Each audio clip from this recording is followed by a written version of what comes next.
ahan mamakta dang asigi pungning warol thorom ding tabiri basing amadi tabiri basing james sagur jamna taram loksari kongno na kurumjari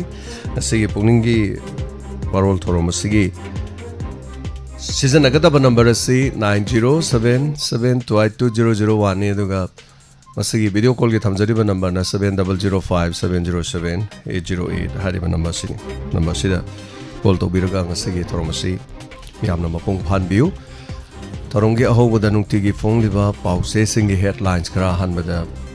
yamda pijari sanduk chari ba thorom si kuigi 90.0 megasalan thokso WAHONG radio ki thorom ni aduga radio ki thorom se koina hojiki matam gi honglak liba sigum laba technology ka season aduna radio ki program si pangthok linge da camera season naraga visualization on tholaga cable network sing amadi social media ki platform sing da visualization namok onthok to namyam do honjabani platform ni pan namyam gi thogol tawjariba channel ni madudana diamond tv haina kum kawi asumna asigi tharom asida saruga beri basing utaram nok chobogol nungti gi fongliba pause singda sanale pak nrc tawni tawroi haibagi chapchapa pakum india lengak tigi longno honagani loinana cso taramari na fongdo po wafamni Jun Nipan da miyam ge khongchat chatuna warep kya logdori haiba wafam yauri loinana mahiroi amadi oza singna wakat khongjang sathakre Chorchanpur dagi ama drug konana Mizoram na fare haiba wafam drug phaba changluba hawaldar ama drug phagadaba lalon ba phagadaba miyoi adu thang paiduna commando aduda hanjin thang na thilam laga chen kre mamai thangda mahak fare hebagi pauleri lekidreba mio edugi maming koirom suresh sahi kuntra ga mapan yari pok tagi ne hari loinana MPSC gi examination ching amadi tam animakta pangtok kadabani haina SC panel na fongdorklei anganwadi wakar amadi helper sing ngarang social welfare thomjin kre tungi mirol gi dam mahok sakalam drabadi Aikoi matik chadrabani hana Dr. Brajakumar na fungdo po warol yauri lenga ke maheloi sang singyu thakpam onthok labra haiba ems na fongdorokli yu thakpam onthok tuna leiramba thengnare haiba mahiroi lup asigi maikai digi ems mahiroi gi maikai digi fongdorokpa pause sida yauri loinana tonga ba pause khar digi headlines khar lokho chari pongna fam dagi Laibag asigi mai tampam sing ranking lauthokre CAU na hanadigi hantaraga kungama pan subada MU na nifum doi subada leire NEC gi humdra doi suba plenary session ngasidigi silong da hauragani phajin khiba kuki taramari thado haina kongjang changsin kre atenba matamda nong akanba churakliba asina ikang thoknabagi mayoknaba hauragani haina Brajakumar na fungdo powaro yauri ICU sing the standardized taunana ba inspection team same kre thahungi manung the report pikhalangna ba khangan kre hai wafam justice kita middle committee ki report supreme court ta tham kre hai wafam loinana India Myanmar Thailand gi trilateral highway sangwat pagi thabak tujina na bale ba ani na mo na yana kre hai wafam su yaur loinana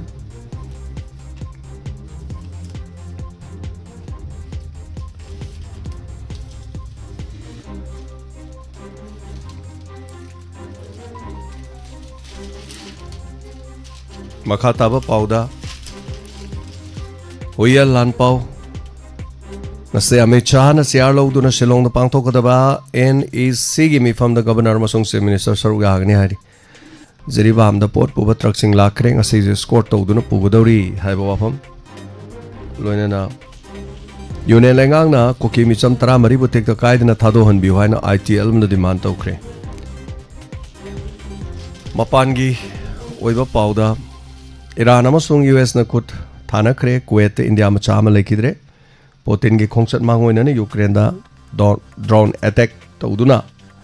mafam adugi terminal samai thado kre hari Japan gi capital Tokyo da Park san ichau thokpa yabagi fibam leire South Korea amasung United States na awang thakta nuclear submarine operate tawgi matang da wari sanaba ho kre ai bo afam loinana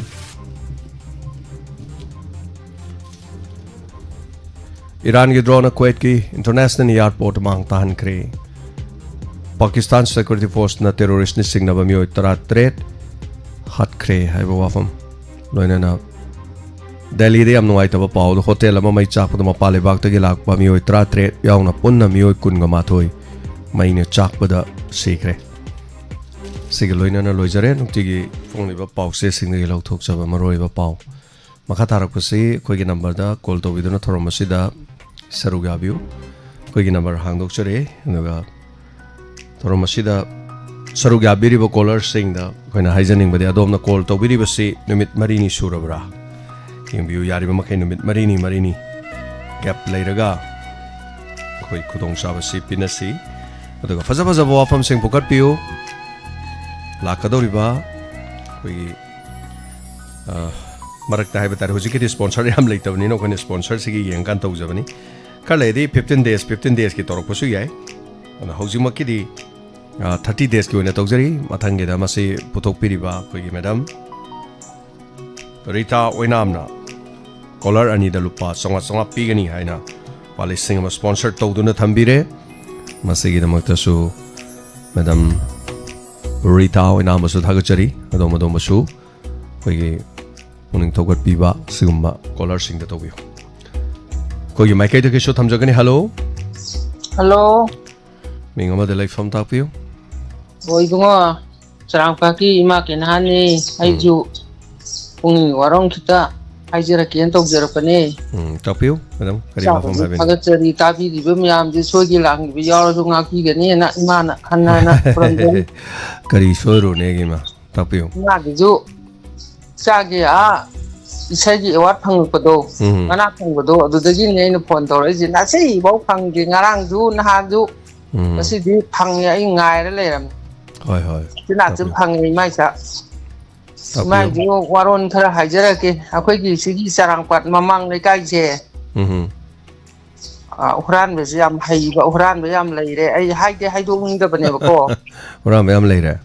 I don't know if Magi Dukan, the Quinzera, Mamang in a put Karpun, Pambamatamdo. Other manning the Quazy committee is happy whenever Quayikan was a Dukan, the Harapi, the Gakui, Hamjabaneva, in the Teba. In the Conservati, in Sapiraga, oh, in a Paco, make deposit, lay loud program of Hamjum Semdelaba. Only Papung Quinzina. Mana mungkin bisa aina yuan kibuying ba aina cuma yuan kibuying ba tin kakali di singu udah ba. Adu kerja nimitaran ni mulai raga tinggal ya tindo. Di tindo mupole aina kami tidak. Tapi semai tahu ya. Nado main mayat tu lauk foki beko. Mayat tu lauk foki deh jadi. Aku ini tindo musim jalan. Adu ke mamang thongjung pagong lauk kibewan dah. Ani lu surat ni mai je. Adu ke aina tanya ba. Isada ke pesaya than ba ngang dore lebih isu do. Magi mu kanagi cylinder kayak magi mu kure na ibu kure na magi mu tawre. Ada di cuma tang leraga, aku ciri paling biu wang mahai tare. Ada di itu mau itu dukan pakrega hotel lagi pot kure ka hotel lagi matang hai nare. Ada ini hai jaga di sarang pa aku ciri mamang di lagi biing di tapi lagi di. Amu hugre na amu halak tinggai lagi roi. Taran mangani leraga kawar mani haraga mo inu hugi bo posi sabal leraga amu hurakane apa. Adne section biu tabi riba mayam na pung waron tabi leraga di. Ai huroi haibel laite imana hajeri je. Okay. Mai ani rak phakra bani kanai betari karigi oi yaw hri bane beko. Adana ai haidok ta bane do haidoge mit na kra sin lai biu. Ai phakte na yoroi haingai laite mai ge ani rak ngot khra bani. Ima lauk thok ko bani lauk thok tra di mai se khang drama le namura lauk to ni lauk tho di es mai ji khang gre sang ba yaro hai dori ni ma ko au adu mai na aina tabi raga di section biu dukan phamba gai aingon da thoiba da sa ji tuhan jande ai hai je ge na sinji khum tong jaba adu ai gumba hanu bim ju phakpi gre lupa lising drama thoim ju logi hai re dar bu jaga do hinga loina cha thok ta na tawraga thang ru puraga mu hotel am dei phaga Beson bi kan yam bi yang berkau gadu loi puk deh hai boko nang na ado sida huran bisa lije dokter dagi hen hai da bang khal leina ꯕꯣꯔꯦꯡꯒꯤꯁꯤꯁꯨ ꯊꯣꯡꯗꯣ ꯃꯅꯤꯡꯒꯤꯗꯣ ꯌꯣꯠꯅ ꯄꯥꯜꯂꯤꯕꯅꯦꯕ ꯑꯗꯨ ꯃꯥ ꯌꯣꯠꯅ ꯐꯩꯔ ꯊꯝꯃꯤꯕꯅꯦꯕ ꯁꯣꯗꯨ ꯍꯥꯡꯉꯒꯅꯦꯕ ꯌꯥꯝ ꯍꯩꯕ ꯃꯣꯏ ꯃꯈꯨꯠꯁꯤꯡꯁꯦ ꯑꯩ ꯊꯣꯡ ꯈꯨꯠꯀꯤꯁꯤ ꯌꯥꯝ ꯍꯩꯕ ꯍꯨꯔꯥꯟꯕ ꯇ꯭ꯔꯦꯅꯤꯡ ꯂꯩꯔꯕ ꯍꯨꯔꯥꯟꯕꯅꯦꯕ ꯏꯕꯨꯡꯉꯣ ꯑꯗꯨ 15 ꯃꯉꯥꯅꯤ ꯂꯩꯔ ꯑꯃꯨꯛ ꯊꯣꯛꯂꯛꯀꯅꯤ ꯑꯗꯨꯗꯤ ꯍꯋꯥ ꯒꯥꯔꯤ ꯈꯥꯝꯃꯦ ꯕꯦꯇꯔꯤ ꯐꯛꯈ꯭ꯔꯦꯒ ꯑꯗꯨ ꯇꯧꯔꯦꯒ ꯑꯗꯥ ꯇꯧꯔꯦꯒ ꯇꯥꯏꯌꯦꯕ ꯌꯥꯝꯅ ꯃꯍꯧꯁꯥꯗꯤ ꯊꯣꯡꯒꯥꯟꯗ ꯂꯩꯔꯛꯇ ꯀꯨꯀꯔ ꯇꯤꯡꯉꯝꯕ ꯀꯣꯝꯄꯥꯛ ꯇꯤꯡꯉꯝꯕ ꯖꯦꯀꯦꯠ ꯐꯧꯔꯝꯕꯐꯥꯎ ꯀꯅꯥꯝꯐꯥꯎ ꯂꯧꯕꯤꯗꯦ ꯍꯧꯖꯤꯛꯇꯤ ꯌꯥꯜꯂꯝ ꯇꯥꯗꯦ ꯏꯕꯨꯡꯉꯣ ꯑꯩꯈꯣꯏ ꯁ꯭ꯋꯥꯏꯁꯦ ꯀꯤꯔꯦ ꯃꯤ ꯂꯝꯒꯤ ꯇꯥꯔꯨꯕꯗꯣ ꯑꯩꯈꯣꯏ ꯁ꯭ꯋꯥꯏ ꯌꯧꯔꯛꯑꯦꯅꯦ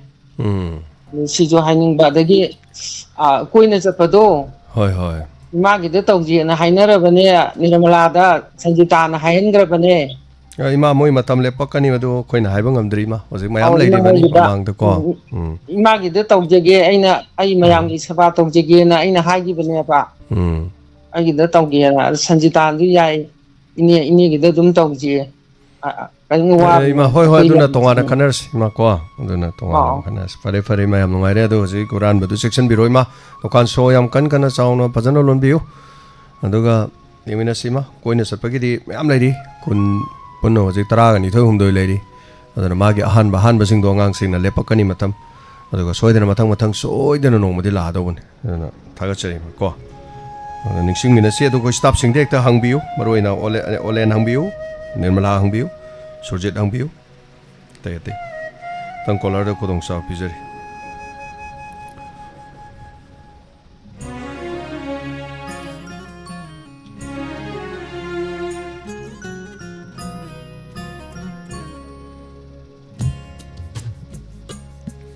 Hello. Mingamati Laifam Tapiu. Ngobisana call to Viramba. Apalam de Pavirak Traman. Nirwana Tana the Bama.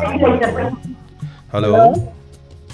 Yeah, phone to the radio. I think to think Kongbam Lertagi, Romila Hikuzam, sir. Kongbam Lertagi. Oh, sir, to think Hadagi. Sir, I do pulling you over WAROL, Masakatang, Tamzagina, sir, the phone to the opening. Sir, the whole become the quick tab, which sounds no one some hingale, a yum the later, so a sabon to the Sidle. I do a haying this as Zungitang, our environment day, a quick week and Bonum to a. I did not, a queen, I know Hazening is a quick tie Hadaki Horaga. Taraga to Taki and Tom later, Minaco, tie Hadaki Horaga quickly. Hozing Nong to Tazu, Evanina, Tata, the Horaga, Uhay Pamba, Upambiting this. Mapam Sabi, and I again go on the boy or Tonga Mapam Sab, the boy or a quick Punamo say, you know, the Hora Taba, Hora Z, have a Sigi Wakalon, the Tamzavnisa. Actually, World Environment Day, Marie Lena, Ngarang Colorna, I am in Mana, Colorna have him. As Nahaki can only be reversing me answer. Cannot have you carry. Uamam Tan Bio, Nibio, Uamam Taradi, and Utavas the Queen Law later Lavani. Tabiu, ma'am, Utaraga, I Uamam Tarena, Tagat Piro, Peshukai. Thank you so much. Hohen View, Usu. Kasi am sare basi koi sai do mga tara ga sa badi loi phadong den te do bu madu faroi hai dana koi tha badi tok ya de. Hello sir ming amade lai fam hai biu phone to ge rai bai je phogdien de gi mai be ming sa ne ko sa mai bam ingosa phogdien kai ram bi kari gu mo wa pham khara sa da hai je ning to bu ni Tapiu. Sargi Sana Torokui speak that I do. I do with the my Sarga over, the Yoki Lake the Boba Singin Guinea. Makunga Sarakta Wudo, Tab the Hiding Islet, the Yamnunga Sar. Hoi. I do a Sara the Giana, Matam San and Iderapa, Amana, Quickie, Miragi Mangala, Balilado. Madu Huji Hanaba. Tabi the way it seemed not to Karatamna was in there. Among the idiota, Tahan and Tato of the Kalisa. Was I worried though? Madu Kambi or Zamadu say any Matung or Hungi Matung the Galakaniuza, Madu Yamwali. Was it Sanari Balilani Haitare Koza Ko? Was it Sanari Balila, the Tabiro Habizim, Kosuma Hergumsi? Maduma, थागतचरी ओजा मतम गायमिनसी हजिक सानरबे लीला थारो हजिदि सुंगा थारो मरमदी मधु हजिक cell हंजंद्रिबे लीला ने लीला कुंथ्रा मुक्त गायरी लीला लुपा लाख निपान मापन चांग थबु होनरकपनि नको जयं वाली मधु गायमिनसी नोंमदि सोयदन थारके ओजा सही अहुम मरी सि मनुंगदि सोय थारान थागतचरी ओजा थैंक यू सो मच नुक्सिबिदना हाबिरेनि ओजाना दाइदा लेकाइदा सोयदन तोरकपसु याय तोरकप गाने येंगसिको हेलो मिंगा मदे लाइफम हाबियो हेलो सर आई किसुला पाकगी अथोपा मुहिनी नि सर तापियो डायमंड टीवी अमदी वाहोंग रेडियो ताबीबा मयाम पुनमकु काय कुना मुसरी सर बिसुसरी गा ngaranggi kwa ka thingi do sa ai su lak sei sa adai ta mayam isema thak thong ba mayam ama kha tha ba mayam ama khangna jarak yam nungai jai aduga ai gi ilai kai lona ba hai tare awana mapam le kai degi por kaina su aina phone number laujare adu yam nungai jai sajing degi hajabisu laujare adu khangna jabadugi yam nungai ba phongtok jage na tawani sa hai ki khandi yam yam kara wow bare sa ado si madai salo yadro yam yam ne sang ne karai chakhan no phangdi hoi hoi matung dam ka ge sa fani thagachari yawi bangarang lakpi badogi dama mathangi donor best scholar of the PUKNING gi WAROL gi best scholar haitare adugi mana pothopi ge dabari ta oinam dagi haitare ma madam sina pothopi bani lupa lising ama fazaba wafam pokat piro fazaba wafam pokat pi badugi PUKNING thogat po oina scholar ani da lupa changa pi bigani haidana donor oibiba member ni ma'am सुंदर PUKNING WAROL फजा म पोखत पियो hello Ming अमदे लाइफम हाइबियो radio अखो YouTube तो किता लाइथबियो बा हां थारी दम त लाइथबियो तादरे वाहोंग रेडियो दि तौजे ओ माने वाहोंग रेडियो ने अदम त थारी बदो यूट्यूब ला टीवी रा थाइदो किता लाइथबियो बा होय वाहोंग मंदने सोम कैम तादरे बको करी लमदम दगी ओइबनो मपाल लमदे माले कसार दगी ने तो आइने खल्लेबा कसार करी लमदगी नो करी मिंग को कसार लखीपुर दगी औ नहान नोंगसु सिंगिबोन गी तौबो म ताखरे आइना तौबी खंदबा इमाय पेमा अति इमौ नुबिगी नंबर फोन दगी तौरकवा आइगी हिना जिंगा लैबा अदुना नीने सबमाना ना औ जाम नुंगाये लखीपुर दी बाजार लखीपुर कई तुम कैथेन मसाम लेबदो दई ओइदोरा कर वाई ओइदोइ नो नते लखीपुर हायरागा फुलतोर दो ओ गिरी बामदे मनिपुर दे लाकुदा हानबा फंगबो फुलतोर हाय लेबदो ओ लखीपुर फुलतोर हायबदु गगी ओ दाइ दगी ओके हम नोंगाइ जे आई अमु तौ गरे अदुदा अमु तंगदि फंगरे अतैदि सुं फंगदबा मिंगसे सुमिला हायदुरो हा मिंगसे सुमिला कौब्रो करी कौगे सुमिला फोन द सुमिला थारे नुंगा माय इमौ नुबी ममिंग ने दो इमौ नुबी सागी दि करी कौगे आई नुंसी तोंबी कौई कसार फुलतोर नुंसी तोंबी नुंसी तोंबी कहीं हुंबु चुरा पोनी दाइदी याम नहानी दा इमोगी कनो से अदुम जेंगा लेबसे मतम ले यामना होय याम नुंगाइरा ताबदा अदु आइना तौनिंग सुम फोन जे तौबा सुम चंग सुम फंगदा बाय तारे लखीमपुर सिदगी कॉल गा तौबीबदी इंथोंग तांग्र पोनी मा हिदाक तुम तौबा यानी कॉल तौबिरकसे असाई आइना वारी साबदगी सुम येंगारे हाय तारे याम नुंगाइरा सारगी कुमाई कोइना चटपगी करेगी ओलियनगी रेडी कई अमदा मम्मी काउतो करे कनोगी तो केचम की दो सुरजीत मोय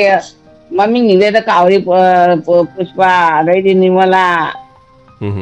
ꯅꯨꯡꯉꯥꯏꯒꯔꯦ ꯁꯥꯔ ꯍꯣꯏ ꯇꯧꯔꯤꯁꯦ ꯀꯃꯥꯏ ꯑꯗꯒꯤ ꯃꯤꯒꯤ ꯃꯇꯦꯡ ꯄꯥꯡꯕ ꯆꯠꯂꯤꯕ ꯃꯌꯥꯝ ꯍꯣꯏ ꯑꯉꯛꯄ ꯑꯃ ꯐꯪꯉꯦ ꯑꯩꯗꯤ ꯗꯣꯅꯔꯗꯣ ꯌꯥꯎꯅꯤꯡꯕꯅꯤ ꯂꯥꯞꯃꯟꯅ ꯎꯄꯥꯏ ꯂꯩꯇꯕ ꯍꯣꯏ ꯍꯣꯏ ꯂꯥꯞꯄꯁꯨ ꯏꯃꯥ ꯑꯗꯨꯝ ꯌꯥꯎ ꯌꯥꯏꯗ ꯌꯥꯕ꯭ꯔꯣ ꯌꯥꯏꯗ ꯗꯦꯜꯂꯤꯗ ꯂꯩꯕ ꯌꯥꯎꯔꯤꯁꯤꯗꯤꯀꯣ ꯑꯣ ꯑꯗꯨꯗꯤ ꯀꯥꯞꯄꯛꯇꯣꯏꯅꯦꯕꯀꯣ ꯀꯥꯞꯄ ꯌꯥꯎꯗꯣꯏꯅꯤ ꯑꯣ ꯐꯣꯇꯣ ꯑꯁꯥꯝꯗꯒꯤ ꯄꯤꯔꯛꯑꯒ ꯑꯁꯥꯝꯗꯒꯤ ꯌꯥꯎꯏ ꯍꯣꯖꯥꯏꯗꯒꯤ ꯌꯥꯎꯏ ꯑꯗꯨꯒ ꯑꯇꯣꯞꯄ ꯀꯁꯥꯔꯗꯒꯤ ꯑꯇꯣꯞꯄ ꯃꯐꯝ ꯌꯥꯎꯔꯤ ꯖꯤꯔꯤꯗꯨꯗꯒꯤꯁꯨ ꯌꯥꯎꯕ ꯖꯤꯔꯤꯗꯒꯤ ꯕꯦꯇꯣꯝꯕꯤ ꯀꯥꯏꯅ ꯂꯩꯔꯤꯗꯣ ꯑꯣ ꯑꯁꯤꯗꯤ ꯀꯃꯥꯏꯅ ꯇꯧꯔꯒ ꯃꯑꯣꯡꯗ ꯌꯥꯎꯅꯤ ꯖꯤꯔꯤꯗꯒꯤ ꯁꯅꯥꯇꯣꯝꯕꯤꯒ ꯂꯩꯕꯗꯣ ꯏꯃꯥ ꯁꯤꯒꯤ ꯅꯝꯕꯔꯁꯤꯒꯤ ꯋꯥꯆꯦꯞꯇ ꯂꯣꯏ ꯊꯥꯔꯛꯄ ꯌꯥꯏ ꯏꯃꯥ ꯀꯣ ꯑꯣ ꯑꯗꯨꯕꯨꯗꯤ ꯑꯩ ꯏꯁꯥꯒꯤ ꯅꯝꯕꯔ ꯄꯤꯔꯛꯀꯅꯤꯅꯦ ꯅꯝꯕꯔꯗꯨꯗ ꯂꯣꯏꯅ ꯏꯃꯥꯒꯤ ꯗꯤꯇꯦꯜꯁ ꯊꯥꯕꯤꯔꯛꯑꯣ ꯏꯃꯧ ꯅꯨꯄꯤꯅ ꯇꯧꯔꯒ ꯁꯣꯃꯤꯂꯥ ꯇꯧꯔ ꯏꯍꯟꯕꯤꯔꯣ ꯏꯃꯥ ꯌꯥꯎꯅꯤꯡꯉꯒꯗꯤ ꯀꯩꯁꯨ ꯀꯥꯏꯗꯦꯗ ꯏꯃꯥ ꯑꯣ ꯑꯩꯗꯤ ꯌꯥꯝ ꯅꯨꯡꯉꯥꯏꯖꯈ꯭ꯔꯦ ꯃꯤꯒꯤ ꯃꯇꯦꯡ ꯇꯧꯔꯤꯕ ꯃꯈꯣꯡ ꯆꯠ ꯉꯝꯗꯕ ꯀꯦꯟꯁꯔ ꯑꯉꯥꯡ ꯀꯩꯅꯣ ꯄꯥꯟꯕ ꯈꯣꯠꯄ ꯂꯣꯏꯅ ꯍꯦꯛ ꯌꯦꯡꯉꯦ ꯍꯣꯏ ꯅꯨꯡꯉꯥꯏꯖꯈ꯭ꯔꯦ ꯌꯥꯝ ꯅꯨꯡꯉꯥꯏ ꯏꯃꯥ ꯊꯥꯒꯠꯆꯔꯤ ꯏꯃꯥ ꯑꯇꯩ ꯗꯤꯇꯦꯜꯁ ꯈꯪꯕꯤꯅꯤꯡꯉꯁꯨ ꯑꯗꯨꯝ ꯍꯥꯏꯕꯤꯔꯛꯑꯣ ꯀꯣ ꯏꯃꯥ ꯃꯄꯥꯟꯗꯒꯤ ꯑꯗꯨꯝ ꯌꯥꯎꯔꯤ ꯍꯧꯖꯤꯛꯀꯤ ꯖꯤꯔꯤ ꯊꯣꯡ ꯍꯦꯛ ꯂꯥꯟꯊꯣꯛꯑꯒ ꯂꯩꯕ ꯂꯛꯈꯤꯝꯄꯨꯔ ꯏꯅꯛ ꯅꯛꯄ ꯋꯥꯠ ꯖꯤꯔꯤ ꯕꯖꯥꯔꯗꯨꯗꯒꯤ ꯌꯥꯎꯔꯤꯅꯤ ꯃꯌꯥꯝ ꯑꯃ ꯀꯣ ꯏꯃꯥ ꯊꯥꯒꯠꯆꯔꯤ ꯑꯩꯈꯣꯏꯁꯨ ꯃꯇꯝ ꯐꯔꯀꯥꯟꯗ ꯗꯣꯅꯔ ꯃꯦꯝꯕꯔ ꯃꯌꯥꯝꯁꯦ ꯄꯨꯔꯒ ꯖꯤꯔꯤꯗ ꯆꯠꯂꯨꯁꯦ ꯀꯁꯥꯔ ꯆꯠꯂꯨꯁꯦ ꯀꯥꯏꯅ ꯅꯣꯡꯃꯗ ꯆꯠꯂꯨꯗ ꯌꯥꯔꯣꯏ ꯍꯌꯦꯡꯋꯥꯏ ꯇ꯭ꯔꯦꯟ ꯂꯩꯔꯀꯥꯟꯗ ꯑꯣꯏ ꯆꯠ ꯇꯥꯔꯦ ꯑꯌꯨꯛꯇ ꯇ꯭ꯔꯦꯟꯗ ꯆꯠꯂꯨꯔꯒ ꯅꯨꯃꯤꯗꯥꯡ ꯋꯥꯏꯔꯝꯒꯤ ꯇ꯭ꯔꯦꯟꯗ ꯑꯃꯨꯛ ꯍꯜꯂꯛꯅꯕ ꯍꯜꯂꯣ ꯃꯤꯡ ꯑꯃꯗ ꯂꯩꯐꯝ ꯍꯥꯏꯕꯤꯌꯨ ꯍꯜꯂꯣ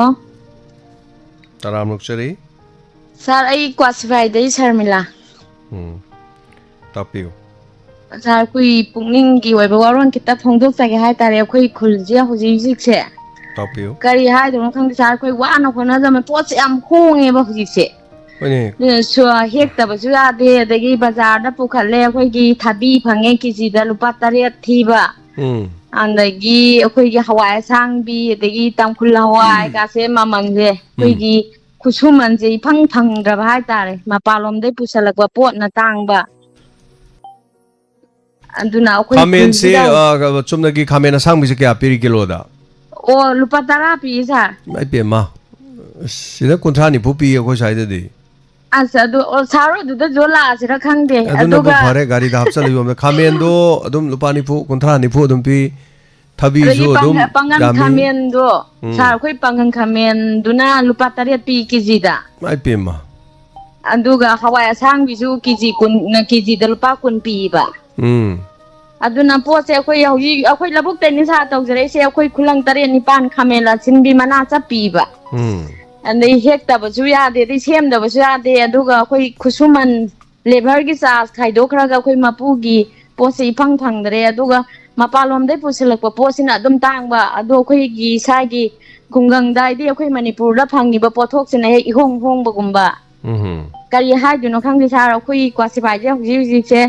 ꯂꯧꯃꯤꯁꯤꯡ ꯍꯥꯏꯗꯤ ꯃꯅꯥ ꯃꯁꯤꯡ ꯄꯨꯊꯣꯛꯏꯕ ꯂꯧꯃꯤꯁꯤꯡꯁꯦ ꯑꯗꯨꯝ ꯏꯀꯥꯟ ꯀꯥꯟꯅꯕ ꯐꯪꯗ꯭ꯔ ꯄꯣꯠꯅꯤ ꯁꯥꯔ ꯍꯧꯖꯤꯛ ꯑꯩꯈꯣꯏ ꯈꯨꯟꯁꯤꯒꯤ ꯑꯣꯏꯅꯗꯤ ꯑꯗꯣ ꯀꯔꯤ ꯃꯔꯝꯒꯤꯅꯣꯕ ꯌꯥꯝ ꯍꯣꯡꯗꯔꯛꯏ ꯃꯔꯝꯁꯤ ꯀꯔꯤꯅꯣ ꯑꯣꯏꯗꯣꯏꯅꯣ ꯑꯁꯣꯝꯗ ꯄꯨꯔꯛꯄꯗꯨꯅꯔꯥ ꯁꯣꯝꯗ ꯌꯣꯜꯂꯤꯕ ꯃꯤꯗꯨꯅꯔꯥ ꯂꯧꯔꯤꯕ ꯃꯤꯗꯨꯅꯔꯥ ꯀꯅꯥꯅꯅꯣꯕ ꯑꯗꯨꯛ ꯌꯥꯝꯅ ꯍꯣꯡꯍꯜꯂꯤꯁꯤ ꯁꯥꯔ ꯑꯩꯈꯣꯏ ꯋꯥꯈꯜꯗꯗꯤ ꯃꯣꯏ ꯑꯁꯣꯝꯗꯒꯤ ꯄꯨꯁꯤꯜꯂꯛꯄ ꯄꯣꯠꯇꯣ ꯑꯁꯣꯝꯒꯤꯁꯨ ꯃꯄꯥꯟꯂꯣꯝꯒꯤꯁꯨ ꯒꯣꯗꯥꯝꯒꯤꯕꯨꯗꯤ ꯃꯌꯥꯝ ꯄꯨꯁꯜꯂꯛꯑꯦ ꯍꯥꯏꯌꯦꯕ ꯍꯥꯏꯔꯒꯁꯨ ꯒꯣꯗꯥꯝꯒꯤ ꯄꯣꯠꯇꯨꯅ ꯍꯦꯛ ꯇꯥꯡꯈꯠꯄꯒꯨꯝꯕ ꯑꯩꯈꯣꯏ ꯕꯦꯂꯟꯗ꯭ꯔꯤꯒꯁꯦ ꯁꯥꯔ ꯍꯥꯟꯅꯗꯤ 50 ꯑꯣꯜꯂꯝꯃꯦꯕꯀꯣ ꯍꯧꯖꯤꯛꯇꯤ ꯂꯨꯄꯥ 30 ꯀꯦꯖꯤꯗ ꯇꯧꯔꯤꯁꯦ ꯏꯃꯥꯏ ꯄꯦꯝꯃ ꯑꯗꯨꯒ ꯀꯔꯣꯠ ꯑꯈꯥꯕꯤꯒꯁꯦ ꯁꯥꯔ ꯍꯥꯟꯅ 50 ꯑꯣꯜꯂꯝꯕꯗꯣ ꯍꯧꯖꯤꯛ 15-10 ꯍꯧꯖꯤꯛ ꯇꯧꯔꯤꯁꯦ ꯁꯥꯔ ꯀ꯭ꯋꯥꯁꯤꯐꯥꯏꯒꯤ ꯄꯣꯠ ꯆꯩꯁꯤꯡꯁꯦ ꯇꯧꯔꯤꯁꯦ ꯍꯧꯖꯤꯛ ꯑꯗꯨꯒ ꯂꯦꯕꯔꯒꯤ ꯄꯩꯁా ꯈꯥꯏꯗꯣꯛꯈ꯭ꯔꯒ ꯃꯄꯨꯒꯤ ꯏꯔꯦꯝ ꯂꯦꯝꯗꯕ ꯑꯗꯣ ꯅꯨꯡꯁꯥ ꯃꯔꯛꯁꯤꯗ ꯁꯥꯔ ꯁꯨꯗꯕꯁꯨ ꯌꯥꯗꯕꯅꯤꯅꯀꯣ ꯑꯗꯨꯒ ꯂꯦꯕꯔꯒꯤ ꯄꯩꯁꯥ ꯄꯤꯕꯁꯨ ꯉꯝꯗ꯭ꯔꯦꯕ ꯍꯧꯖꯤꯛꯇꯤ ꯍꯥꯟꯅꯗꯤ ꯅꯨꯡꯇꯤꯒꯤ ꯁꯨꯔꯤꯕ ꯂꯦꯕꯔꯒꯤ ꯆꯥꯔꯖꯁꯦ ꯑꯗꯨꯝ ꯈꯨꯗꯛꯇ ꯂꯧꯕꯨꯛꯇ ꯑꯗꯨꯝ ꯄꯤꯕꯅꯦꯕ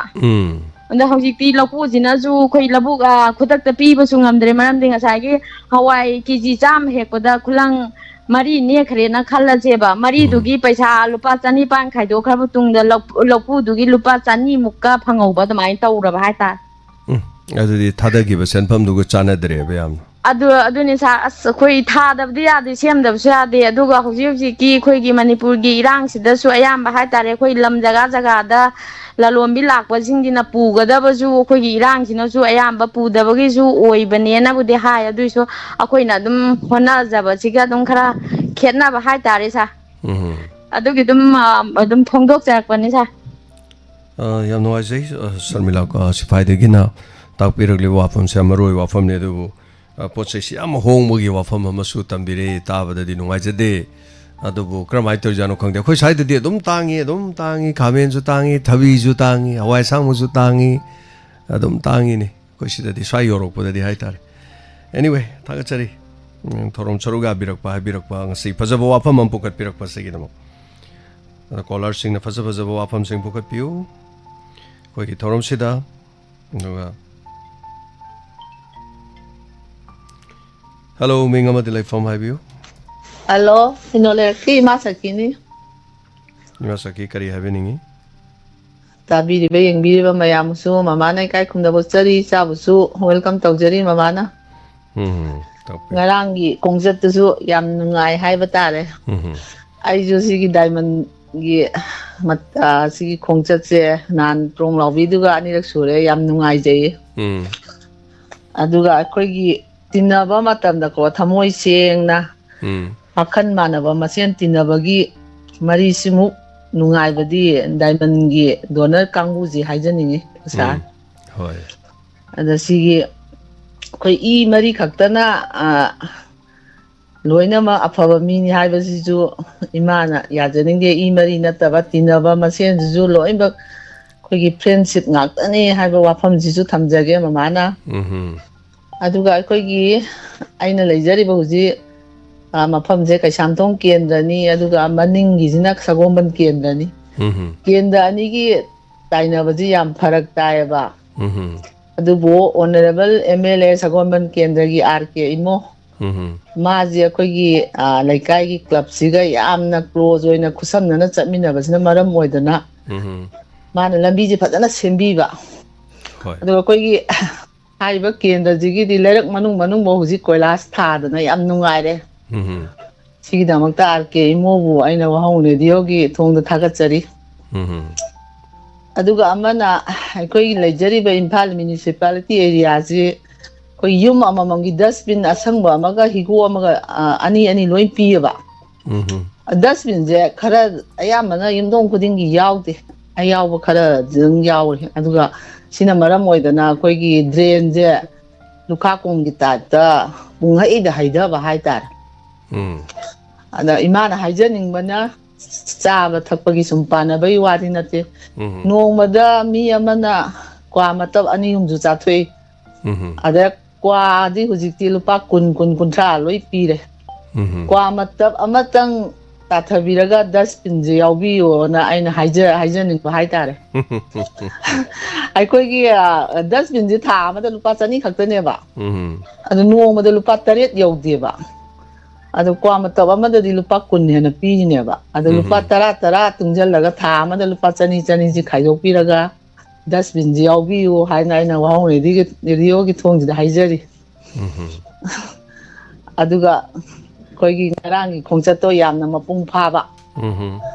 ꯑꯃꯁꯨ ꯑꯣꯏꯈꯤ ꯌꯥꯝ ꯅꯨꯡꯉꯥꯏꯖꯩ ꯁꯥꯔ ꯗꯣꯅꯔ ꯃꯤꯠꯁꯨ ꯂꯥꯛꯆꯒꯅꯤ ꯑꯗꯩ ꯀꯣꯏꯅ ꯆꯠꯄꯁꯦ ꯑꯩꯈꯣꯏ ꯁ꯭ꯋꯥꯏꯗꯗꯤ ꯃꯤꯁꯦ ꯃꯄꯨꯡ ꯐꯥꯗꯕꯅꯤꯅꯀꯣ ꯀꯣꯏꯅ ꯆꯠꯄꯩ ꯄ꯭ꯔꯣꯒꯥꯝꯁꯦ ꯀꯅꯥꯗꯅꯣ ꯑꯃ ꯆꯠꯂ ꯌꯥꯎꯔꯨ ꯇꯥꯔꯦ ꯃꯃꯥꯗꯤ ꯌꯥꯝ ꯌꯥꯎꯅꯤꯡꯉꯤ ꯑꯗ ꯏꯝꯐꯥꯜ ꯑꯦꯔꯤꯌꯥꯒꯤ ꯄꯨꯂꯞ ꯍꯦꯛ ꯄꯨꯟꯁꯤꯜꯂꯒ ꯀꯗꯥꯏꯗꯅꯣ ꯇꯧꯔ ꯂꯣꯏꯔꯕꯗꯨ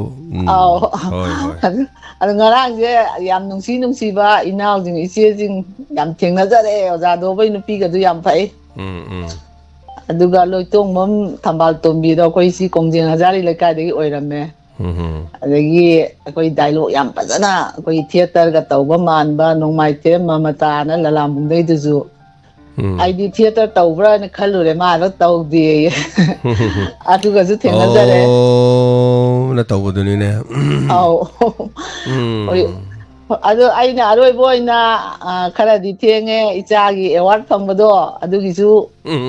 ꯈꯔ ꯊꯦꯡꯂꯞꯅ ꯅꯨꯡꯉꯥꯏꯕ ꯐꯣꯡꯗꯣꯛꯆꯔꯤ ꯃꯗꯨꯗ ꯃꯇꯨꯡꯗꯁꯨ ꯁꯤꯗꯩ ꯍꯦꯟꯅ ꯃꯊꯪ ꯑꯦꯋꯥꯔꯗ ꯐꯪꯅ ꯑꯦꯋꯥꯔꯗ ꯄꯨꯡꯌꯣꯝ ꯌꯣꯝꯕ ꯏꯆꯥ ꯑꯗꯨ ꯑꯣꯏꯍꯟꯕꯤꯌꯨ ꯍꯥꯏꯅ ꯑꯩꯅ ꯏꯁꯣꯔꯗ ꯊꯧꯅꯤꯖꯔꯤ ꯊꯥꯒꯠꯆꯔꯤ ꯃꯥ ꯂꯥꯛꯂꯤꯕ ꯇꯥꯡ 13ꯇ ꯃꯌꯥꯝ ꯂꯣꯏ ꯂꯥꯛꯄꯤꯌꯨ ꯑꯗꯨꯒ ꯃꯅꯥ ꯐꯪꯅꯕ ꯃꯌꯥꯝ ꯂꯤꯂꯥ ꯌꯦꯡꯕꯤꯌꯨ ꯈꯨꯕꯥꯛ ꯍꯧꯅ ꯈꯨꯕꯤꯌꯨ ꯐꯖꯕ ꯋꯥ ꯍꯥꯏꯔꯛꯄꯗ ꯃꯌꯥꯝꯅ ꯈꯨꯕꯥꯛ ꯄ꯭ꯔꯣꯛ ꯈꯨꯕꯤꯔꯛꯎ ꯑꯗꯒꯤ isai sakpada khobak khobirau mayam soidana tang 13 ti lakpiu tang 13 hek laktabada sap tawdorimne thagachari imabel sing mayam se loi lakpedin se matam kaitho ga silai mayam se yengbiu loi na maru leiba se khoi valuable loiba mi ngaktani ado ngarang se lakningba mi su yam leibane thabak leibadagi lak khidaba haiba tare mathangi aphanungai badamu mayam ponminaba haibadoni sumaina member leitaba ji toina thokta boisanu phagi ekoi members ani home leigidabdagi hadak sahi members phanayam leitrain tawris aduna hello ming leifam haibiu oza sanatomba phone do loudspeaker thabi bro yadre adongi phone tadre adongi phone ama fangibadu fangidra bro ange madu number hitaba hai tare sakida zai wa pham thambiro taba nungaitre adongi phone do nungaitraga di program da hena mayam kari haino tara roi habiro kitang yang na habiro ama kanoda ko thaba changmada thang thima tang tha kari thamba for phaba sabada thana thinumdo oh adu to yar putiki thune saito amani jam noi aduga imana ba ama ko ya thokam de lilong da ama tu mai tawra somendro ate tabi bro za sanatoma somendro cobra hai hi ja kanu gi do lilong da legi da do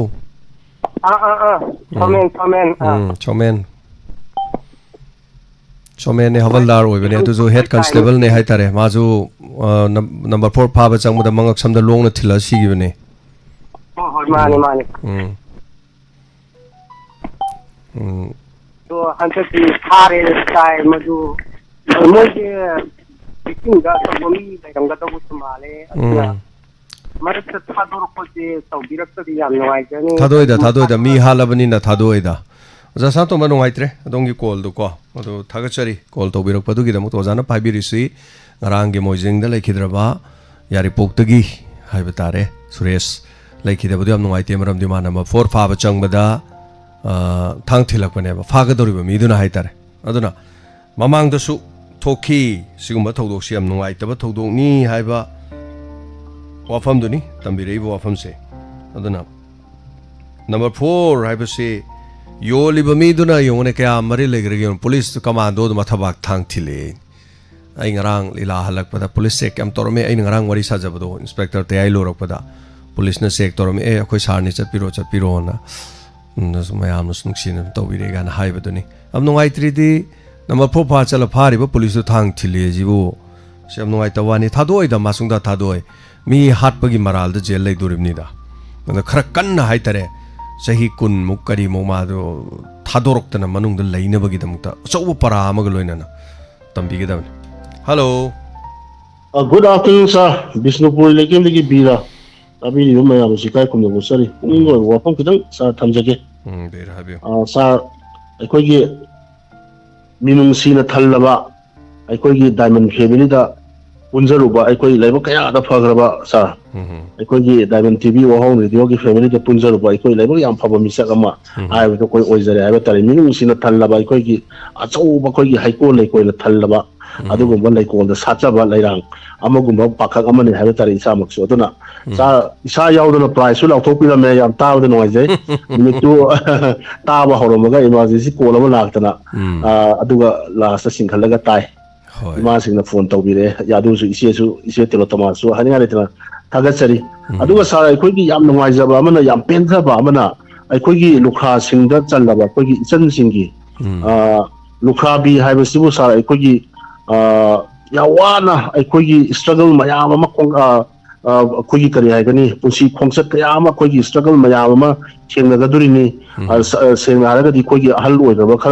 ꯑꯩꯈꯣꯏꯒꯤ ꯆꯍꯤ ꯈꯤꯇꯪ ꯌꯥꯝꯈꯤꯕꯗꯅ खरा फारे अखोई चाही निफुगी मखादा लेबा निफु बाउगी मनुंग लेबा सिदि अखोई याम नहा ओरिबने अखोई मिनो मैसाजे अखोई करी हाइनि यंगसन कोचनबा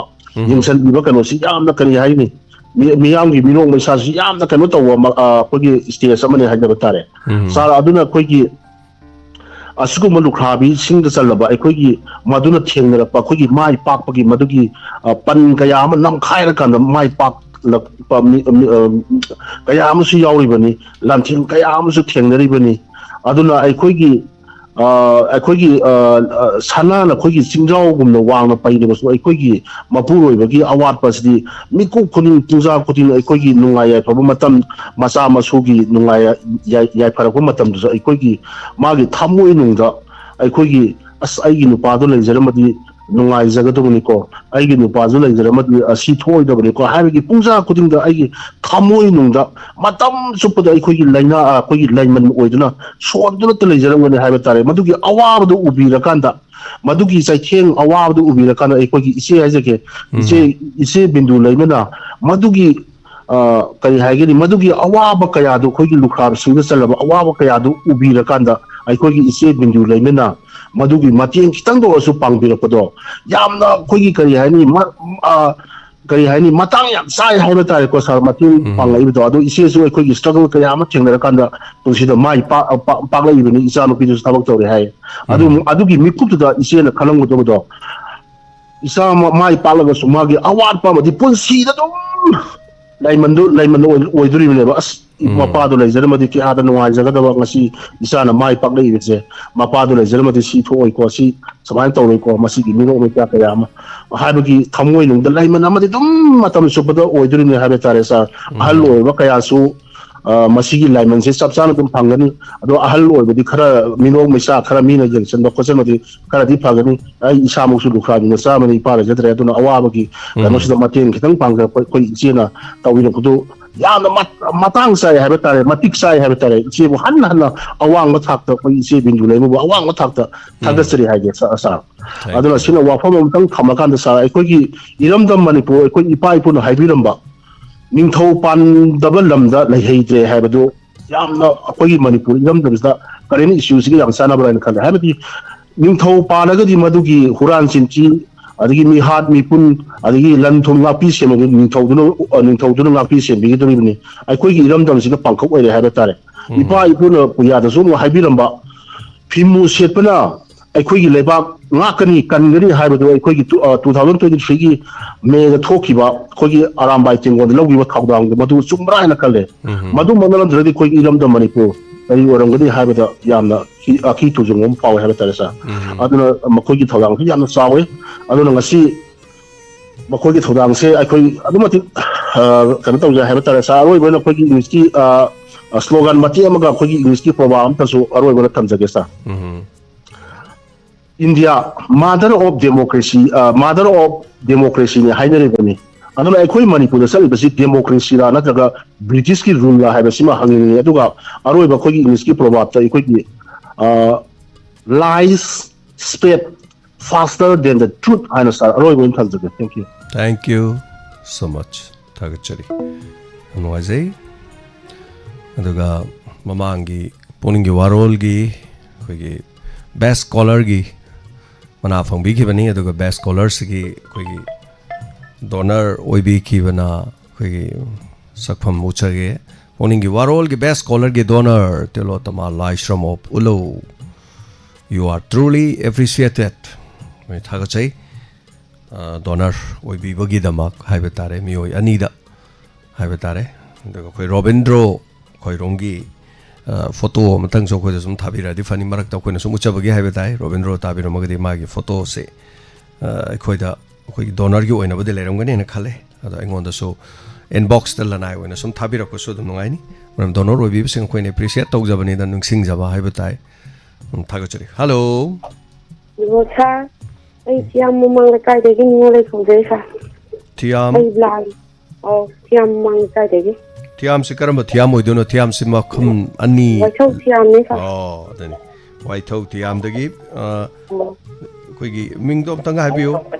Ningolei ha ba sa. ningolei Oh ningolei takpiu kari sa wa ai pham han tawjaramba kanu dune ba ai blind ju blind ne sa. blind ne ba blind ne ba. Okay Adagi ai nupa ju lai gidare sa. karom kanta lei gidabano nupa lei gidabana Ire sa sahi tara hundo mu sure. isadi Isa nupa ma lai jai sa. madi sahi tamapan tara surabo Isa class 10 tam. class 10 tame Oh sa. adudi sarkar gi school da tambro Kanu da private tam irada tam sa. private ta irada Oh sa. oh lari like sudi kamai to wi madi like la su phabro kamai to wi Like te dum khara lingi sa. okay adudi hojik lebiri sei puroi bagi yum da lei bibro Isa lai te ai ipam da halaga ipam da lai. oh adudi puroi bagi yum lom da di ma kari kari lou sing le hobro kari kari kamai to ge Kan ta lai te sa. adi puroi bagi yum pham su lei tabro Lai ram ni san masa pisak hai tar. Adu ai kan ta na rok pare. Adu moi masin mana wani ni na. Mo je dum oi hore yum pham sang ku san. oh okay adudi sadi kano gi social welfare dagi blind oi bagi lupa lising amaga chonga phang madu phang bibro Sara du ti pungai. mu phang ya Oh sa. okay adudi adu khaktana hingiro kamai hingino isadi kari atopa kari simpam kari toge Sem to je sara adu ga sum ta ro kari kara de Meram na sum khara ga ye ri ba adu ipam long gidi ima pabung ibung ipa kamai kamai toge o ima han jing de lai jari hai ta sa. leiri ba Oh as lai bo phabani ko adu ima pabung leiba do ibung ipa di leitro oh ipa ma lai sa. okay tapi ngasi call to birak pa kari wafam haibining ba biu Adu ai sai kanu si lai de yaw janing ba. Ma de ni sum kanu to ba ai dong kai se dong jab loi ta jai se ai ta jai ni wa won su dong ta jai lai ni su phang da ba sa. line phang da ba adu call to ngasi na han bro Sin ahan ne sa. adu ne aina blind koi chalise khara leye aina hairok tagi ama kwasipai dagi ama ade khangabok tagi ama tobal phogden dagi ama moi mari ai tare nupi da call to reise adu anda andro dagi rang tha dagi ra thubi habra geno ma masu toromba male ko adu natana atai call to ko je ko de leite ba adu ma koi ahum mari si di ko ne sahi kuding gi su ko ne ngamjaba khara ka su khodol adum pi kari gino hai kanda koi thorom se yaubi ba duga oi blind budi am lei blind me am lei ra ko koi thorom de yaubi rak tab du di ko na urudre hai tare ko ko ne ko adu mai to Sai budi am to na jab ne adu phang na da bo ni blan ji. adu thorom tabi dra ba thorom yaud dra ga di ko na moina su khangdre ko na su khangdre adu ni unadre ba dum unada ba chamana re adu kol kharga to bi ra ga kol yaubi ba ngasi isal gi wafam tamai sini ko di ngasi khak ta jabada ingak ngak sei haijari ba ko ingak ngak sabom thoibne tamak ta bane ne imu ado hojik si tha amagi fangi ba lupa lising chonga du matam chana phang ba su natte adagi chahi tha taruk tare leira kanda punna badi fangi punna phang badu aduna hai tare adu moi gi lekai gi chengen thauyen di chanupa ga isa ge dum phang bi bro adu singin di sara koi gi ya ka no mo munda inge di mari manga yum mo munda pi bedan mi masing da pi da bro mi masing da pi de sa lamdam se sidani ne lamdam se hairu rago ko ai chengi wa na hawa yam nga ngor kanda halura to puro bo yam haira khibo ko mina aduna me ki di khoi phangbam thok pasi mi amana phangdau si sahi taruki mathak ta leiba aduga ko ration card ta maming yaw da badu di ade yaw ro badu di kilo manga phangdong ne ba adu khangna dum tawi khangde si matang si tawri se ko aduni tawri se isan gi sahi de kaya subirage ningolei ai gi sahi di yame sahi fu ga manga taru sure sa kari yamune ni fu manga taru gu yamrane aduni ngolei hojik se sahaba sibu ima hoiga pulliro kanaga pullino punde sa as waithau thiam gi kara wai ne ba leiri sa mamang lai kai dani sa wai tau thiam gi khoi na di thiam se am kan khang bana ti thiam ne ha bu dum khang e lila chat pada ina ko mamang hai ji lai harau bom am lai bu do dai du na kari ching bano o adwai de gi sa adwai de kitang yaw de thungal ani hu wa li adu yau dir ngai gi ke the ma sa ma lai bu du yau dir ngai da au sa sorong pan de lai bro au sorong pan pharmacy de lai ba gi to pharmacy ga lai bu do au sa oh okay okay pare na ke number se akhoi save tawre ko adumai adum phang jar gi sa ai adum ta jari dum yaw jar ke thorom yawbiyo adum thorom yawbiyo thorom se am toin yawdrasu atai sei sakba yawba yai adagi dialogue toba yai sereng pa ba yai karim leitrasu sereng larim leira mi gi sereng larik tu pa ba yai kem kai de ai sereng i heitrasu aduga dialogue kai du mi lila taraga dum toba yai extra ordinary hai tare mid udaba sing se kari gumam de haigan mani adu fi loan ba khot pa kai do ba natraga isana haiba sinpham de amata leitabra kari kari toba khot pa kari kari khut sa haiba gi luang ba de dum gi sa okay thaga chare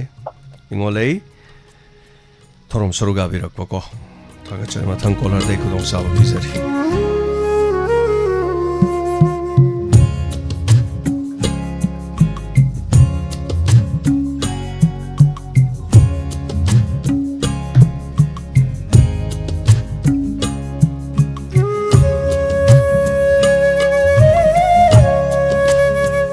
waba mi se dum yam lai bazani ko dum thiru radi ai sini aduna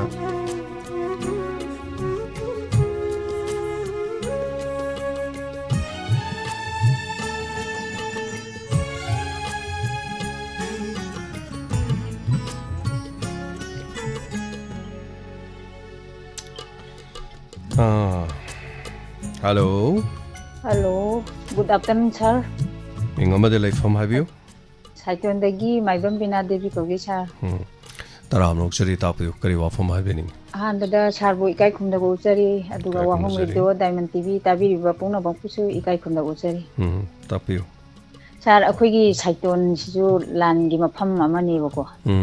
Adu Chachampur da hajiki changba yadre tana Chachampur sida lalol iti adagi mobile dukan angang sing icha sing me am dukan tara 32 ngeba. Loina chanarambada hogikti karwar se adu da changba yadramina haidi mai thana jummak mai thana tandraga su chatlahudroga su haidi awabadi phajana wa sendal lambi letani khongang gi lam oibanina haidi hingon koinarambadu su hikandadi yon phamji Chachampurda laloliti loin tangramine ba anna khoma kanda okto da insang api yolaga adu ba hogikti changba yagi de tobung kangbai bau changamdre ba aduna ngasi kari thokani heng kari thokani abi lan gi che yamna ki je ba matam punsida thengna da ba thengna gi bani na ko hajik dum khallu yamna aki ba ko aduga sar gi thorom ngarang chapi ba su ye ujare yam nungai je sar ko gi donor member sing che ujaba da suki mating nungai je akoi amata oina man lapani na ko je yaujaning mane adu lapani na ngam lapani na so kai hoi matang hai ba duni lo yaw ne ba leite aduga sir inspector tayai numidangi ninegi thoibido aidi ahan ba haidi angang du dum khala ngarang de kire aidi mang khibado khira jala hem pakhat bai kai aduga na hangi ahan bagi akogi manipuri story da sir isai mari manga sakhidana tangani gi dara kai ai adi mi to chungum tumde ba taje bako kari isai sir gi ming ka hairaga sakpa isai du karai dunu kore koi kokse karai de sai ai wahong radio gi maram da kapalaga sakheba sai mari manga sai yadi do manipuri story gi kanida manipuri story de sai ba au ai sai thabiri ra ba aduga tharakhi do kanu gi do inspector tayai lakne gi da manipuri story aina lai manipuri story akhoi gi natte ba ko mi atop chene ne ba ko adu mi gi chene de khoi gi sai thabiri ra tharadi phai hai ge tawbani da kana no di khangde thabi hai sar gi khonje ne aduga wahong radio hai palle wahong radio palle manipuri story du di wahong radio natte adu moina sum pan ba khot pa tawri ra kari no ai du di khangdre adu ai huren yeng tar adu di phadan thabi ba ka so kai de akhoi sai se thabi da bne ba amna ade manipur da radio channel me am lai ba akhoi sai se มันคงดำเนี่ยไกลกิโลชาร์กีโฟโต้คุยกี้เช็คร์ตายกี้คุยกี้ police กี้บอกกันว่ากังไม่ชาร์ก็เช็ดประเดรสตัวเช็ดประดุนีสัตว์ไปยามไปทักกัดเกี่ยมาหน้าผมจะปีกันนะดูกิจเนี่ยดูยามไปเนี่ยคุยใส่กับทักดีดูยามไปเนี่ยสตอรี่อันท้ายก็รีบชินโมยคัลเล่บอกว่าไอ้ใช้คงบีบเจเนลไหนดี All India Radio มังไงเลยไอ้คงบีริสิก็แต่เดียมแต่คงดำเนี่ยไอ้นุ่งสิดไปแล้วครั้งเดียวครั้งเดียวยังไม่จริงแต่ครั้งเดียวไอ้ลีลาที่ต้องท่าบันนี่ไอ้ยาวลีลาที่ท่าบันนี่แต่กี้นหันชาร์นาดรัวเราไปด้วยคุยกี้ลูกค้าวิชิงกี้ปีบไพรส์ปีบกี้คุยเมดัมอินดูไอ้บรอบินดูบินดูเลยมั้ยให้สิเขาอาไว้สารบินดูให้กินตัวอดูยามนุ่งไอ้เจ้าอดูไอ้ฮักซูไอ้ชิลูกค้าปีนี้ว่าจะให้คุณทราบว่าแต่ไอ้ชูคุยนุปาร์เลยฮิตเรียบอดูไอ้นักกับพอสิที่อามาไพรส์ปีบัดมานักต้องวารีลิซ่าบัดอดูก็ตัวมันคือเขาพูดไปสิเขาคิดว่าเลยคิดว่าตัวมังตัวเขาขับจริงแต่นั่นเลยคิดว่านี่นะเฮ้ยนุ่งไอ้เจ้าบันนั่นเตี้ยแต่นักก็นิ่งสิ่งแต่นั่นเลยนี่ไอ้คุยสู้ไอ้กี่มาดูไอ้กี่ขุดางตัวสมัยไปแล้วขุดจะไปแล้วก็กับจริงอะไรกี่เดียบก็นุกชีมีกี่นุกชีบาจีสเตนุกชีบาคุยมาชีบอกตัวนุกชีรักกันจะได้กันเนาะมันมิเตปีตาที่ข้างเอาที่สารอาเซียนว่าคุยจนน้องในลูกชายจามารียกน้องยามว่านังอาชีพฮันนูเรสเฮียเมียดูว่าที่เป็นช่างกันแต่สมอาจีเมดามินดูนะตัววิริบะปฏิบัติวิริโดยามนุ่งยามฮาราใจเมดามบุให้นิ่งไงเลยแต่นะทักษะรีaduh aku itu soalnya pina biboy sini tu mana amtang ngam ngamboy sini tahu ni lep tu na tahu ni de first tarak padu ki dimag di hose kona ma lebi re ko de mai di kona ma lebi re de ki di mai yum do nong joro yu bani adu mai hose yot na hose sari ko adu mathak kup na ba tauri adu tin kup na ba do ni ma si sarojini na 15000 ma pibi re adagi kondugi na lupa lising kunama suna kari pi hobagi khotpai lang yauna leina na ba madam nandini aduga che kunjani na pibire aduga atei su khara dum pibira kini leitra ga ai na khara aina hek haijaba timama lei adum khara haira ga yeng ni yadre ko adum nangnadre khonadre ngamna torlore aduga amomomok sumai torokanda khoi search toroga tawgani thorom se aduna koi anaba khakta da yek khakta da mateng pangadam natte khoi thabak sidi aduna kare hai tari sorna ai khoi da punchi do pina devotion ma se ai napal natte aina waton aina napal wang ga gi napal do kari waton wang kwang na famde do thokki ba su yai adu ai gi adu na chade ai isa gi natte ai gold medal phangna ba natte ai gi san pham zoro natte khoi mayam ta san na ga taw bani natra sineba khoi su khalle aina hoji mangi ba mang mayam smangaga mang baje thungdringai daga bp stroke ka tawra ba heart attack ka tawra ba khalle wa khanje sa yukta bu khalle khoi jo adakanda mi se dom tu gra diga na khalle ba sibati no si doine ade da khara yam na tongningi haitare khara yam na awana si de khara he na mateng yam pangningi haitare ai kai muk su leita ba ina ai ge hai ba bu ne thamoi khak le ba ne na isa di na khundra ju ko thamoi na khun ba do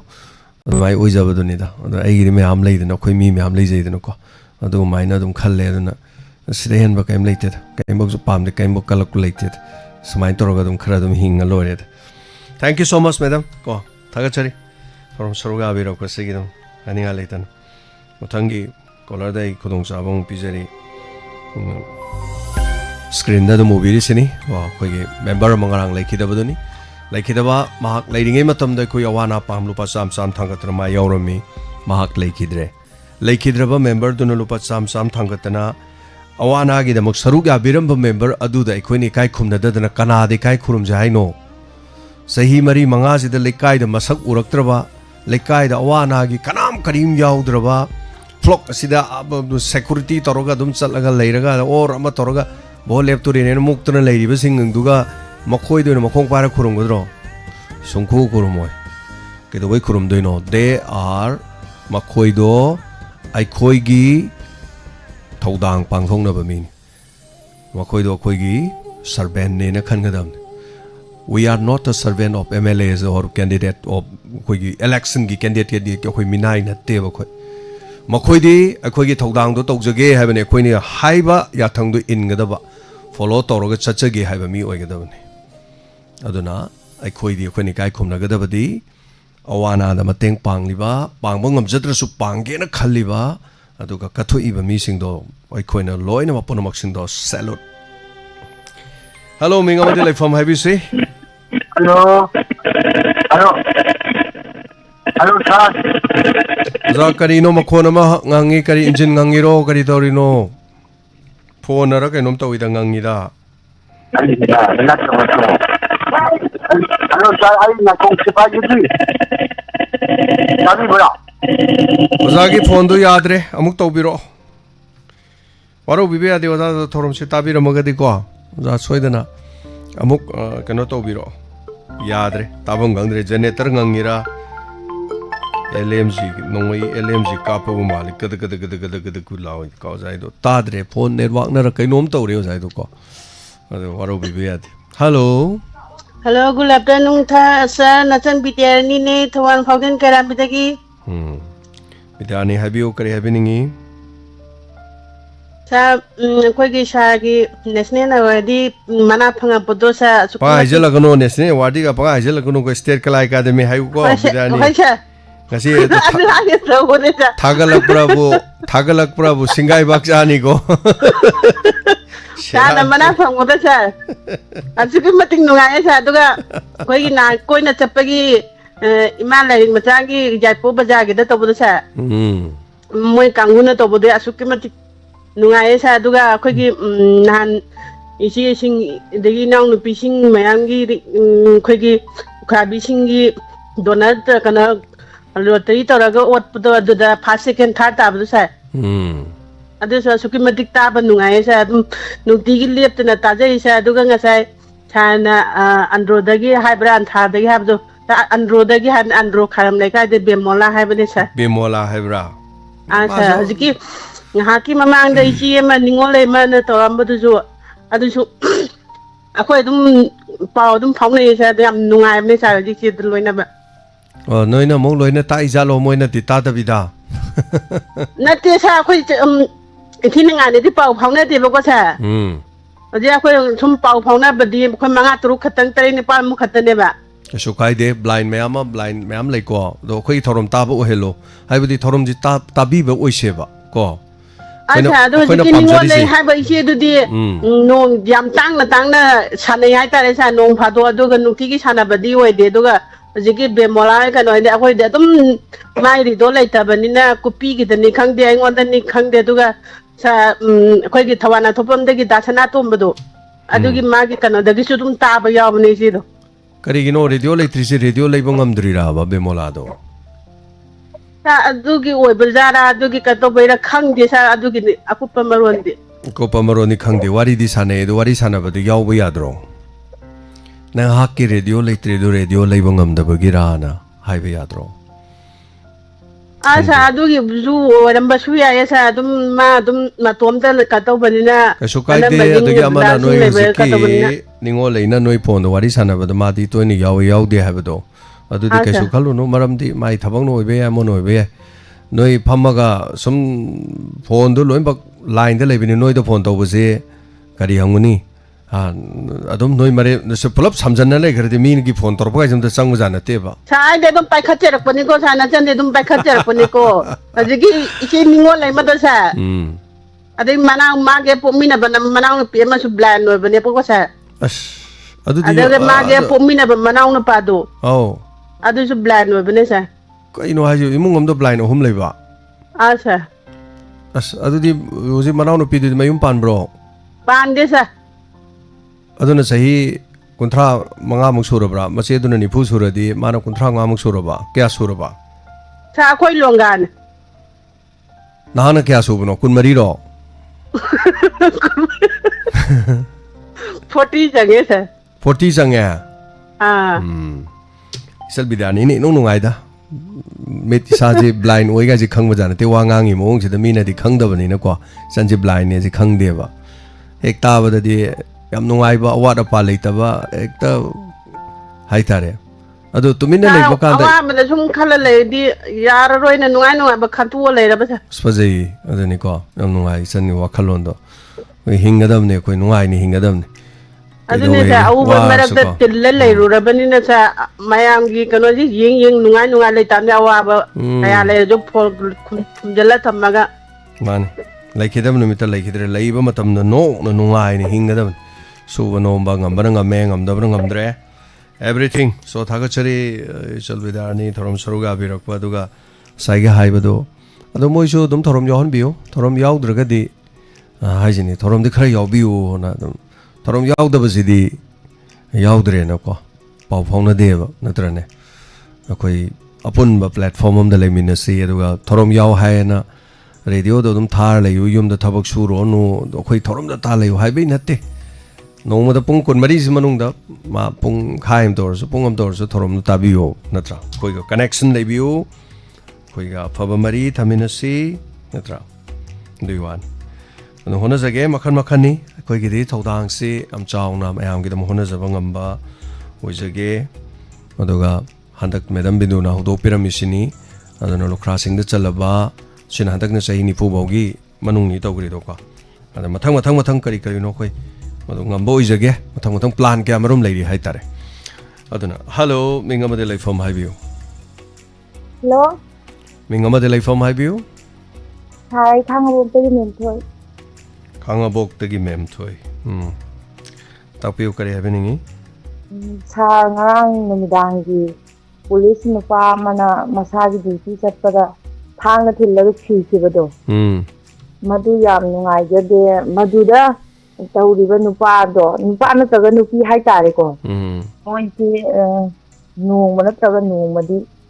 ꯍꯥꯏꯗꯤ ꯍꯨꯔꯥꯟꯕ ꯊꯕꯛꯅꯦꯕꯀꯣ ꯃꯤꯅꯗꯤ ꯈꯪꯗꯕ ꯑꯗꯣ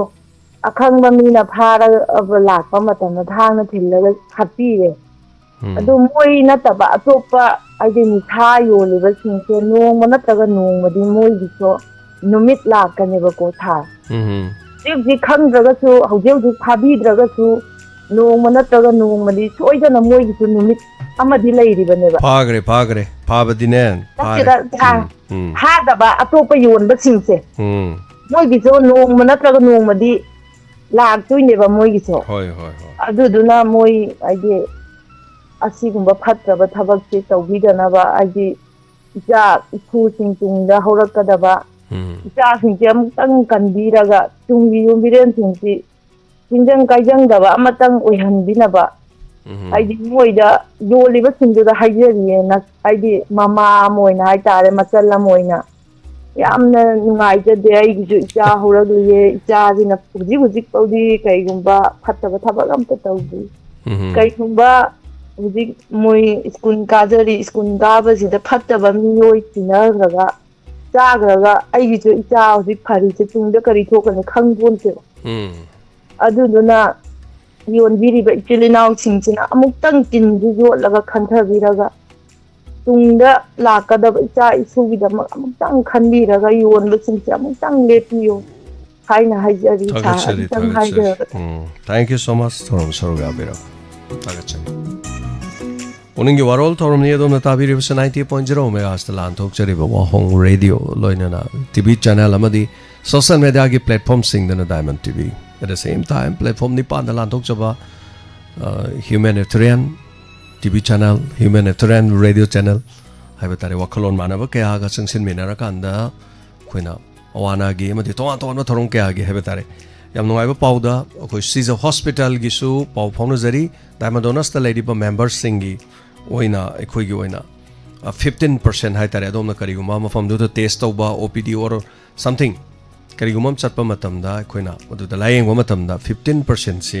ꯈꯨꯗꯣꯡꯆꯥꯕ ꯄꯤꯒꯗꯕ ꯑꯗꯨꯅ ꯑꯩꯈꯣꯏ diamond ꯗꯣꯅꯔꯁꯀꯤ ꯑꯅꯧꯕ ꯆꯍꯤ ꯑꯃꯃꯝꯒꯤ ꯀꯥꯔꯠ ꯍꯥꯏꯕ ꯇꯥꯔꯦ ꯆꯍꯤ ꯑꯃꯃꯝꯒꯤ ꯚꯦꯂꯤꯗ ꯑꯣꯏꯒꯗꯕ ꯀꯥꯔꯠ ꯁꯤꯖꯤꯟꯅꯒꯅꯤ ꯆꯠꯅꯒꯅꯤ ꯑꯗꯨꯅ ꯃꯌꯥꯝ ꯄꯨꯝꯅꯃꯛꯅꯁꯨ एक्टिव मेंबरसिंग एक्टिव होइबियु अदो हानगे अरिबा मेंबरसिंग सेन हुलमगा हुनबा ngमखिदबसिंगदसु करिमता वाबिरुनु थामनि खफुकला कांदा दुमक यावबियु हानगे पैसा म्याम पुथगरे हाइदना दोमना निंगनबा लेबिगनो सि मरुप नत्ते अदुना हेना अफबा ओइना बहोना मिनसि अदुगा आई हाइबसे आई थंता आईगी इमीगा आई खकना चटपदो अदुना यादे अदुना मतेंग हाइसे मिंगोंदसु आई लेइत्रे हाका मिंगोंद खुद टिंगथो कमाइनी लेनि अदुसु यादे नत्रा अदोरगदि ꯑꯩꯒꯤ ꯑꯔꯨꯕ ꯌꯥꯝꯅ ꯁꯥꯊꯤꯕ ꯇꯝꯊꯤꯕ ꯂꯥꯛꯄ ꯃꯇꯝꯗ ꯑꯩꯒꯤ ꯇꯨꯡꯗ ꯀꯅꯥ ꯂꯦꯞꯄꯤꯒꯅꯤ ꯑꯗꯨꯅ ꯑꯩ ꯏꯁꯥꯒꯤꯗꯃꯛꯇꯗꯤ ꯗꯥꯏꯃꯟ ꯗꯣꯅꯔꯁ ꯅꯠꯇ꯭ꯔꯥ ꯑꯗꯨ ꯑꯣꯏꯅꯕ ꯍꯣꯠꯅꯃꯤꯟꯅꯁꯤ ꯊꯥꯒꯠꯆꯔꯤ ꯃꯇꯦꯡ ꯄꯥꯡꯕꯤꯔꯛꯄ ꯈꯔ ꯑꯃꯨꯛ ꯂꯥꯎꯊꯣꯛꯆꯕꯗ ꯉꯔꯥꯡꯒꯤ ꯆꯤꯊꯖꯧꯕ ꯑꯗꯨꯒ ꯑꯊꯦꯡꯕꯗ bibirak pa isan giba sing hai batare Larenjam Ongbi K Indrani Devi aduga Luker Mayalekai Pachani bibirak pani tongan ba season bagi Diamond Yamati Romitagi haidana bibirak pa aduga Sangita Singakham Pachani bibirak pa tagachari Imalari Machai Aripo Pachani bibirak pa aduga Aribam Tombisanana Akhanaba thorom amagi lupa lising amaga chonga pibire hariba thorom se koi karamna pangthokadabano haiba koi khanajarakan dum laukthokjarake hoji makidi masi koina kitang pangthokpada lugadawri ana karama mongda pangthoksigi haibadu khanaba machange adubu lupa lising chonga di pibirakpani masi makoi thamjanjaraka da pau phawna jarage medamga su Lilong Bazar adiksi wahengbam fajabi pachani aduga ima toijam sumati pachani hanjabam Rosita Saiton Laitan Pokpi Pachama Bibirakpa Tagachari Atai Chitaba Atai Leraga Show Koi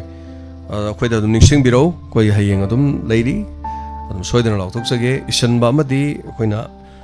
Sidai Tari Basing Zainamo Koi Staff Tom Tadoini Staff Admin Singdom Tadoini Admin Singdom Irakadoini Mother Itoxian Tob the Chitaba Dum Yawe and say Tom Siki last call Aroba Color in a Lokachagi Hello Mingama the phone top you Hello Taram Luxury Minga Lifong have you? Oh, sorry, Pazakong the Gab and out the Nebuko. Pazakong the Gi, Panjakong Habra. Pazakong the Gab and out. Pazakong the Galam Neva, Kamai Kare White Neva. Sandra Kong Marakido. Oh, have you great? I am no item of that and to get over. I see Angarangama, Tawan district is a Mendam late of do. Jamandar. Oh, head constable, head constable, guy. Where do Narang Aquati Madis the when the labor never. Karawida. Aquati Pazakongi Nakpagi when a way came Targadum labor never. The games are labor never. Where do Koi could not be Bagi Hatara. Dal hope the Gedum later never. Other Sida Muglay Adam my posting the Catabulak and the Muchata whenever. Don't run some later about that. Yam no idea the vital. Like the drug Papa Changaga. Tabak the Tang the Tin Biva, Hizion, Angapani Lamdam Zeta or Rizabakse. More mad labor there, when a cookie, Polly, me, cookie like us some have the key, no quite ladies in Ika and Manaki and the bottom hypedo. Anadungak fish and Biram never. Mafam Duda was it police post Labi Bro, Mafam Duda Sudum. Lay, but dear, cannot. Muslim Masaga more than Puna Lamina Beneva. Hoi. Automatically, Sidam Lay and Tatuka Senta where Duga Narang had a delay Trabamale, Madam Zatagi Tabakatagi. Hoi. Aduga, Narad my late, have got him the no pick up ever Punga Dada. The Pak Naricari, Ganon my cup, no makeup is Buona. Do a dima late travel out Tabaniana, but I know Alahina. Adoko me gay. Setlaga hanging to my Mataku that Dimina going to be my baby with the table. Son of a couldn't give another. Some no idea. Hoi, Tagachari, Abino, the Tapirak Power from a Segidamata and White, Toto, Dugidamata, quite a show, White Abadam Powering around 80 Lila Chalo Lambida, like with the police sector, Leme, police sector, Lera Maduda, police kitchen out in Mamlahai, and Kato way out again hung. Silent of the Guinean Hive, they think a silent of the Carino, they Kangre, Maramdika, no, I can Lilas at Panina, Kangre, kind of the way of Mania di Kale. And they are most Saisalakanda, so I demand late opening as I Tangan begin ahead. Some of them colors I them social media, they take young woodre. The corner to Kanda dish mind out the na, Yaripok the Suresni, Hibadu Kang, police commando. Ngaite, Kushu Chininau sing Sidio, the labor dum yawi, Domadong is Yawi. Lebaksida Amot Patabak Amatorokamatamda, Amot Patabak Adufana Bonabada, Lamdam Madugi Miamgi support Yamchang. Yes, Halagli Badu, Druk Lalon Ba, Druk Cartelaman Halakpane. Adu Mahak su police Nadi Fare, Madubu Mahak Farabasumi Halo or Matung the Haitarenico. Mi Halo was a Manipura de Dum Karalegadum Bella Tola Labasum Yaw. And then must say Akanba Shira Yamakanba Chira, I'm a Bibira Kanda. O Sumaina Togi go, I was a Kangan and never get over paying Kale. Not for the Yafava. Manungi Habatare Wav the Surugazari, thagachari asigi thorom asida yaubiriba pomnamak sing mayam adaga onjariba video singarangi chacharuba video duni mayam thagacharabani mayam su yengbiu adaga koi views ki natte sigi chaliba khongchat sidagi lupa chani chahum phana views tagi share lakadaba natte sidi mami ama khangni ngasi sida uriba mami se kayamuk yamna value oirakadagi haibado sida yauriba singa sina leirakhtaba matam taibang thadok tun chatki matam natraga karigum matam khudong thigi matam sida yaur mami se adok matik nungsiba mami morakani adusu kanana magi magi khwaidagi naknaba magi magi mung manungna uge haibada phangmoidoba mami um khakne am nungsiba haiba tare nomadi khoisu loina thadok tun taibang thadok chatki ga doriba ngaktani adugi damaktani aina mami thamiba so this is not for the show, this is not for the views koi views ki damak thoidok pa leite views da sidai da mi la ma yenga lupa lising taruk la ga mari la ga ohum la ke do dori ki ain dolan sa dori bro na sunglak su la oi si yenge yeng da mi lising ohum mangai koi mari koi sida leiri ba member kharani yenga do matai kana su yeng biroi khang kai somta adom da leite mine oite ada koi gi wadi koi gi information khangan da bai yadi koi na tori thabak se kari no hai ba khangan da bai yadi or stay da yobiri ba mayam sini aduna koi mayam amata oina changsin mina ba mati amato ini hingmin bagi wakhalon da koi changsin minas hoi adom kari guma macha ma narak pa nung leire kak leire khudong chadre du tawdre kitang nare khole ha ba do koi ngam gi da bai adom da di yes adubu tangai phada ba leire fo do koi inbox ta ning sing birak kadam kari to bai kai do bai do koi hing ma hona mina kadam aduga chronic oiba disease ke lak paduga the lak matam jo koi sel loi adong ida ma khai tare radio to bor su tv to bor su thagachari call di am lai ado matam loirabni no paikha chadre waro biroi punama khaduna kaubigano mathangi muksu phajaba puningi warol da pokhat piro srida madam rita wenam na mathangi thage tare 1000 rupees bibire and the best caller phajaba wafam pubiro kusing haiba tare no thorom da saruga biri bising da ngasi gisu ai mioi ama ni ahum ari manga taruk question jare mioi taramari call torok pada machang oiba phajaba wafam pugalok se mi taruk pokhat pirakhi adu mayamna su puningi warol thorom si imaibel kharana tayaigi or karigi sum haijaba duni en haibadu hojikti khara oira maroi khalle adu phajaba jaba wafam sing pokhat piro call toba haiba sing phajaba wafam sing adu pokhat piro haijada bai imaibel sing yaujja sunu dum maramarkta dum kumhai mathel oina dum satminasi pabaya paboi minasi mi khudimak mapung phadi mi khudimak prithibida lerisi loin larli soiba IPS ngata natraga IS ngata oramne khalo loi doctor ngata oramne khalo du kana leidori ba malem sit kana ador mathel ni lekol ma da pun sali ba leirang sing ni malaisak lasu mana daba leigi leisak mana daba leinam tongan tongan sing ina khun ba laira ba duga magi magi thabak tawba suba nomba mit uba udaba disabilities aduga mayam mayam ne kenaba mayam se aduna koi no honor isne karino ai koi wakhalon mana ba de koi punna let us hand join together aduga unite together amaga punsalar kan afaba kunai mo oina bo hona ba de koi masel haiba tare kana leijadra so koi masel ne ma to ina sanmina se wai singa siga loina nga sigi damakta de pongning gi warol thoram loisin jabagi aya badu mayam punmoti gi laujari hanana thagachari punamak thoram asida mapung phan bi bagi dama take care. Stay tuned on 90.0 Kurumzari.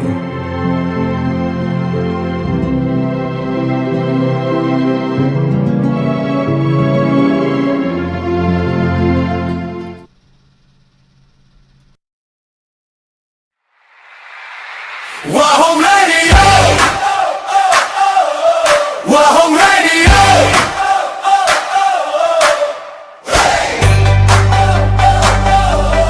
WAHONG Radio! 90.0!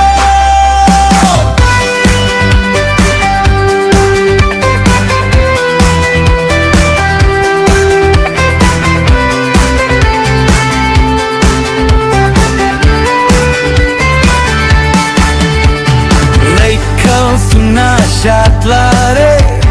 kang lup kaya pun lare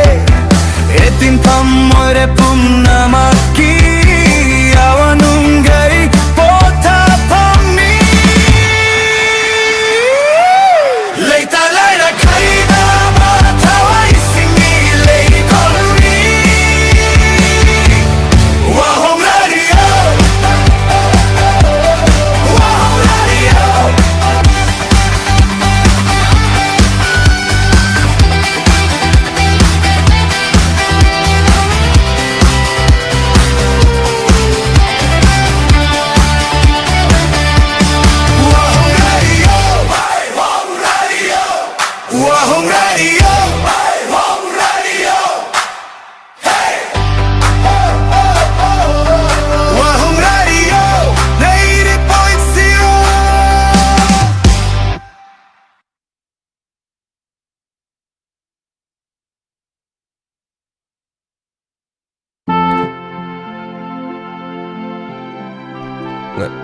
Ngasi birthday tariba nungsirabay sani khaki aifa mangol piminasi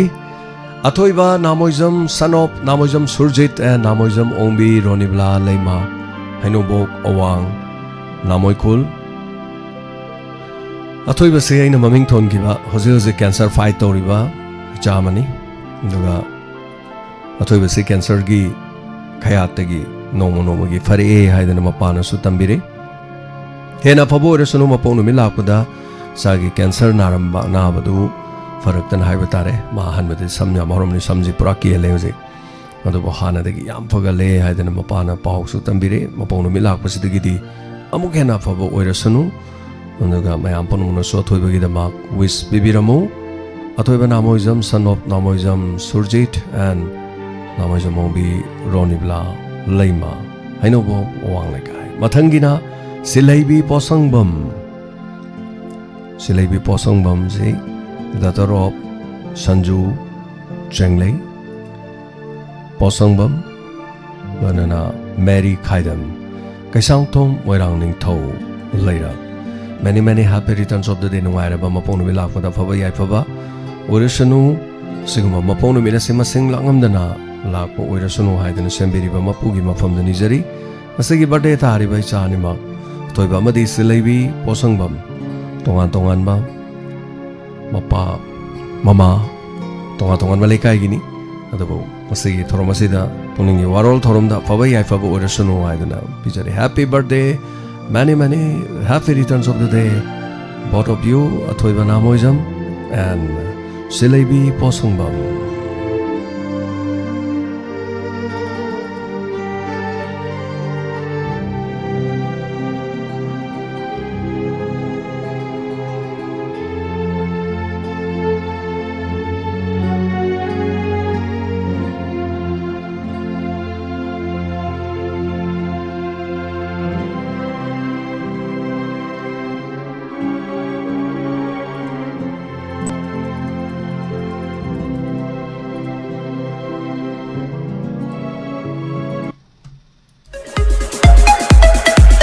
Nungairaba Paujil Assam Downtown University Guwahati Panjariba Assam Downtown University Guwahati da Tonga course singa tambining labadi ngasi makhudong chabasi lobi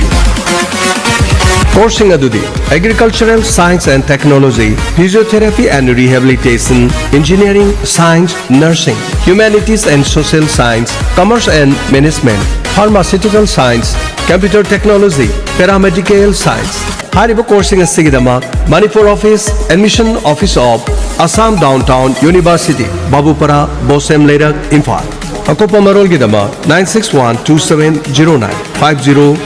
Noinana 8575326215 Khudong Chaba Khara Panjarabada 95 PC Mathakta Laibusing 100% scholarship on semester fee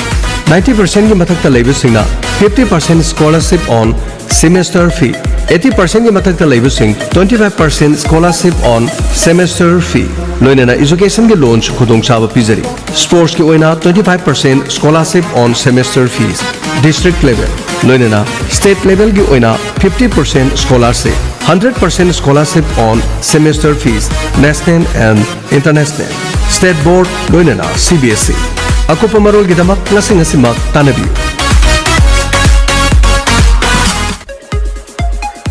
Nungairaba Paujil New Era Higher Secondary School Thawal Okram Wangmatabagi Chaliba Sahi English Singani Kuntaru Kuntaret ki session gi Class 11 Science ki admission form thaba Hauser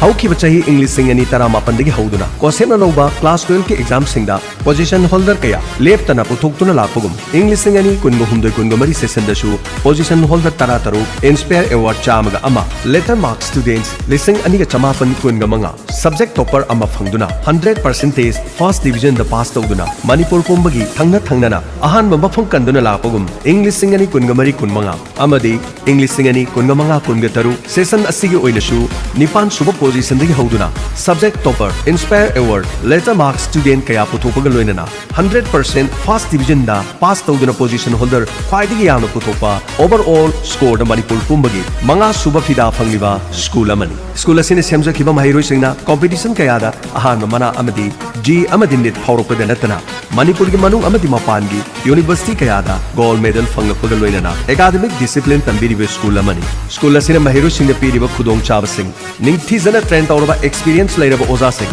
soundproof classroom recreation hall science lab library school magazine Wi-Fi campus smart classroom Matam Chunaraba Mahiru Singh study room separate boys and girls hostel 24-hour Maigi Awatpa Lehendana CCTV camera Thamduna Kupna monitor Tauriba School Amani Osema Loba class girl exam singda position Lorupana Mahiru Singh Academic Excellence Case Award Amadi School Naloba Test Tam Kudimakta 90% Digi Tadana Fanglapa Mahiru Singda school fee free Loinana periodically co-curricular activities Pangtupadanatana resource person Singh Kauduna career counseling program Piriba Chahi Amada Numit Chaniga Kun Leptana Mahi Tambiriba Numit Kuding student attendance report parents sing the Fanghaliba academic monthly report Tha Ohungi parents sing Amadi guardian singa Nainariba subject Amoina computer Thang Ta Tamba Fanghaliba boarding Mahiroi Singda subject Kudima ki Tha Taruki free coaching class Khwaidagi Sonba Mahiroi Singh free special remedial coaching class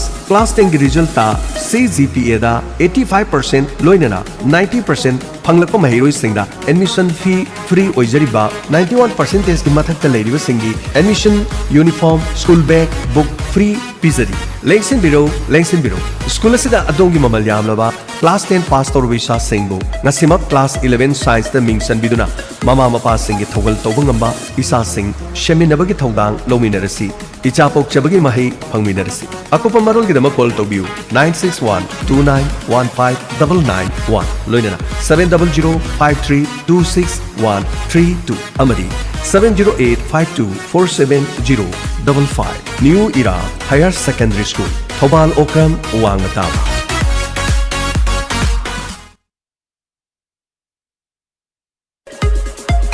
Nungairaba Pauzil Ziban Hospital Kachingda Cardiology OPD Fangirigan Super Specialist Dr. Rajendra Thangjam DM Cardiology AIMS Delhi Retired HOD Jennings Imphal OPD gi matamna Thangza Khudingi Ayuk Pung Nipandigina Nungthil Pung Ama Khudong Chabu Singh Advanced Echocardiography Cardiomedicine Care Cardiodiabetes Care Cardiopulmonary Care Cardio-renal Care Haribu Singh Asigi Demotasu Advanced Booking Tobio Loinana Liver Amasung Thibong Thirit GI Super Specialist Dr. Ganesh Sifi DM Hepatology PGI Chandigarh OPD gi matamna tha amagi aroiba sagol sen ani ayuk pung 13 degi na pung 3 loinana Jiban Hospital Kachingda ningthaukabu khudingi surgery gi OPD thamjari matamna ayuk ki pung 10 degi na nuthil pung ama masagi damakte advanced surgical excellence oiraba makhal khudimaki surgery haibadi drive and open loinana keyhole laparoscopic surgeries haribu singasi 24/7 expert care available 24/7 Akang naba sit masingni advance booking toksinbi Akupa marol gidama 09629354881 Amukana 0962935481 Jiban Hospital Kaksing next to ARKM Kaksing Lamkhar Matam Kuina Nungsang Haibadi Piles Laina Asina Duna Kudong Chadaba Kaya Mayo Naduna Leraklaba Amadi Atopa Layan Kaya Chataba Matamda Pabangam Draba Natraga Laina Asi Yang Tokpagi Kudong Chadaba Mayo Naduna Leraba Singna Madugi Damuto Wabirugan Sahi Taragi Matakta Experience Leraba Laina Asi Yang with the Mio Chakya Pan Bangam Kraba Mayang Impal Bengal Digi Kabirani Pundre Mayum Jovida Loinana Machanupa Safik Anwar Anina Punna Nupa Amadi Nupi Singi Tonga Tongana Layang Kudong Saba Pizeri Kabirani Pundra Mayum Jovida Hidak Asi Amutang Takpada Nungsang Haibadi Piles Pungpa Panba Ngamle Laina Sina Naduna Kudong Chadaba Kayamarum Adom Mayuk Nabirabadi Nasing Asima Mayang Impal Bengun the Ladiba Pundre Mayum Jovida Amadi Safik Anwarga Unabi Akupa Marol Gidama Call Tobio 985660168 Amadi 940278324 Piles Nava Anava Gidama Kabirani Pundre Mayum Jovida Amadi Safik Anwar Mayang Impal Bengal